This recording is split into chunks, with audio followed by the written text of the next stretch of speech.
Monday, October 14th. We do have a quorum present.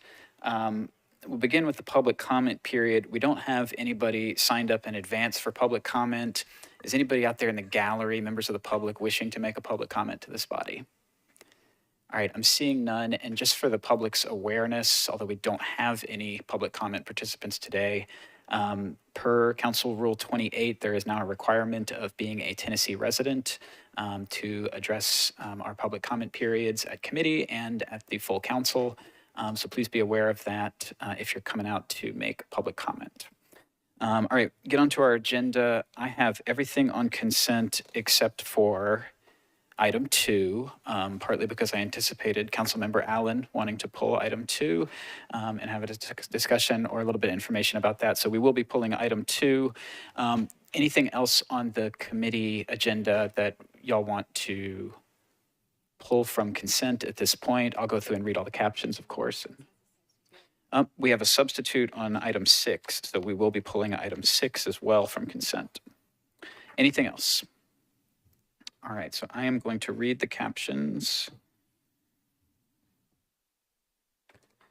for our proposed consent agenda. Committee item 1, resolution RS 2024-793 by Benton, Porterfield, Gamble, and Parker. This approves an intergovernmental agreement by and between the State of Tennessee Department of Transportation and NDOT for the repair of existing pavement failures and resurfacing of 2.624 miles of Franklin Limestone Road.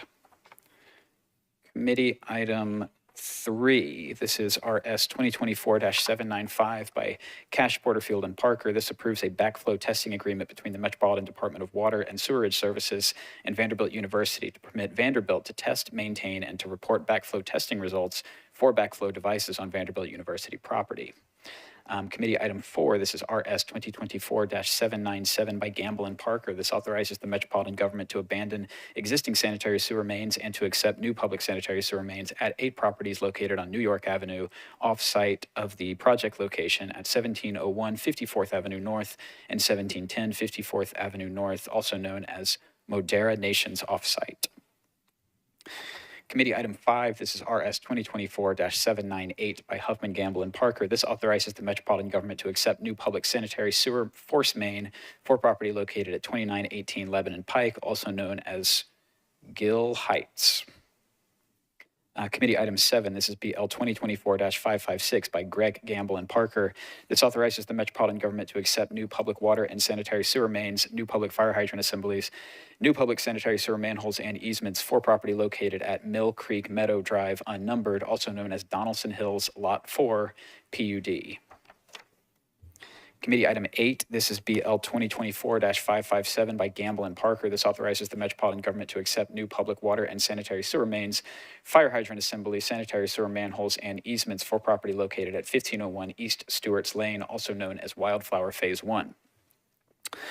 Committee item 9, this is BL 2024-558 by Gamble and Parker. This authorizes the Metropolitan government to accept new public water and sanitary sewer mains, fire hydrant assemblies, sanitary sewer manholes, and easements for 4 properties located at 5866 Pettus Road and Pettus Road unnumbered, also known as Cedars of Cane Ridge Phase 2.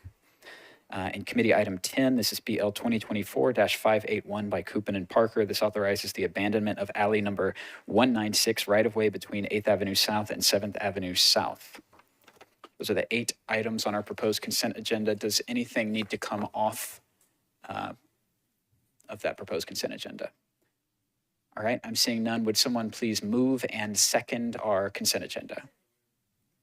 All right, properly moved and seconded. Any discussion on the consent agenda? Seeing none, all those in favor of the consent agenda, please say aye. Any opposed? Any not voting? All right, recommend approval of the consent agenda. Got 8? Thank you.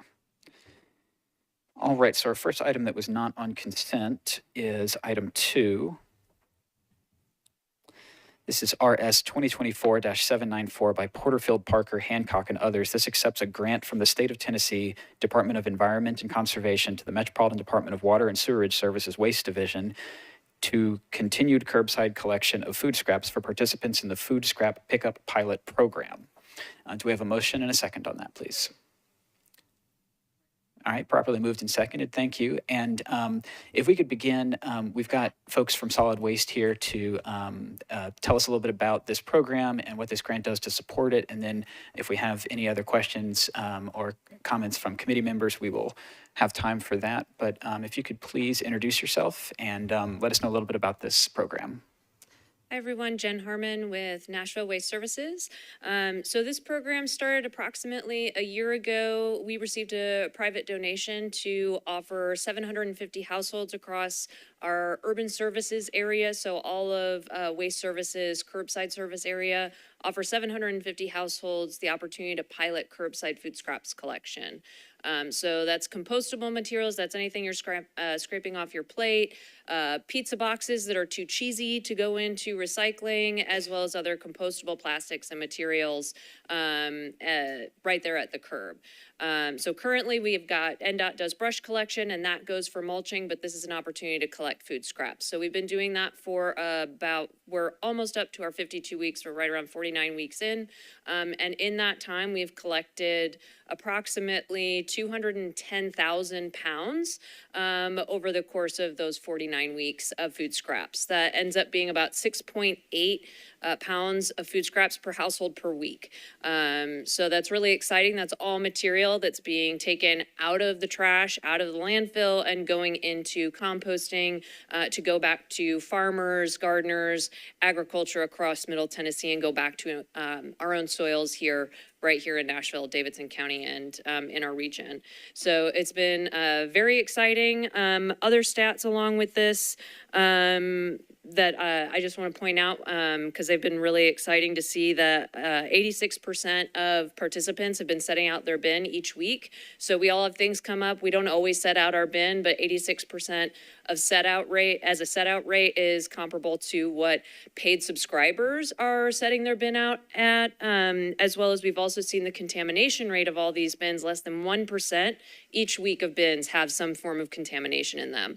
So for those of you that are familiar with recycling and how complicated recycling can often be, we're just seeing a lot of all of these participants engaging with this program in a way that they understand it and can do it effectively, and in the process being able to divert material.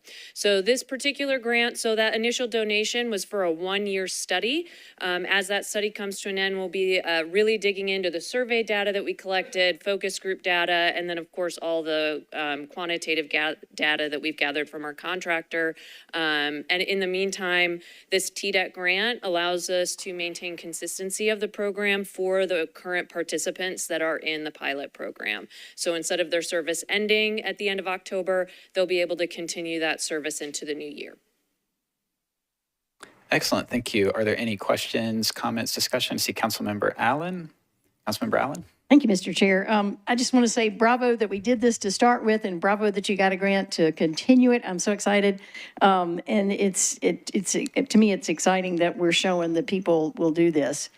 So I'm hopeful maybe that there's a move to maybe apply for more grants so it could expand, or can we optimistically look toward how this will grow forward and just continue to divert more and more from the landfill? What's the long-term plan? Yes. And how do we support you? Excellent question. That's something that now that we've got that year of data, we're going to be able to start evaluating and see how we take those next steps. So that's definitely something that we'll be working on. We're always looking at grant opportunities to see how do we continue moving it forward. Is there anything that needs to be put in the CIB for this year just to make sure we're not behind on asking for things when the time comes for asking for things? Or will this be an operating cost for a long while? Any thoughts on that? That is a great question. That may be. Good afternoon. That particular question, we'd like to refer that to the new director, Tracy Thurman. She's been doing some evaluation on things, and we don't want to overstep that until she's doing some evaluation on it now. If y'all will just make her aware of the council, I'm speaking to the chair, excuse me. If we could just make sure that Director Thurman is aware of the council's schedule for getting things into the CIB, that would be great, because our deadline is coming up at the end of this month for our opportunity to put that in there. So we want to show our support in that way, any way we can. That's an excellent point. Thank you.